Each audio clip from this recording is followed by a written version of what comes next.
মাবুদু কেন আমাদের গুনাহ মাফ করবা না?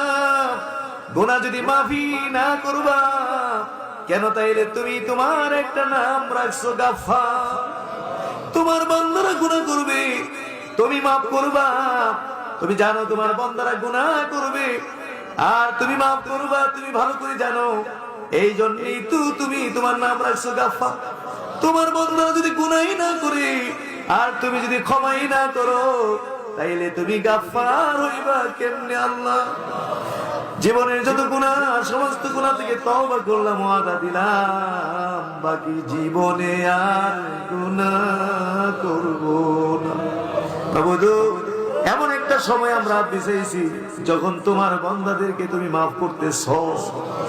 এই মুহূর্তে তোমার হাজার হাজার বান্দাকে মাফ করতেছো, এই মুহূর্তে কোটি কোটি গুনাহগার বান্দার গুনাহ মাফ করতেছো। এমন একটা সময় তোমার দরবারে বিছাইছি, এতক্ষণ তোমার বান্দারা তোমারে রাখছে, আর এখন তো তুমি নিজেই তোমার বান্দাদেরকে ডাকো। বান্দারা কে কি চাইবি চা, আমি দেওয়ার জন্য তৈরি আছি। তুমি যেমন দেওয়ার জন্য তৈরি, আমরাও নেওয়ার জন্য ভিখারির মতো হাতগুলো বিছাইয়া রাখছি। একটা হাত তো তুমি আজকে মাহরুম কইরো না। এই মুহূর্তে জিন্দেগীর গুনাহ মাফ কইরা দাও।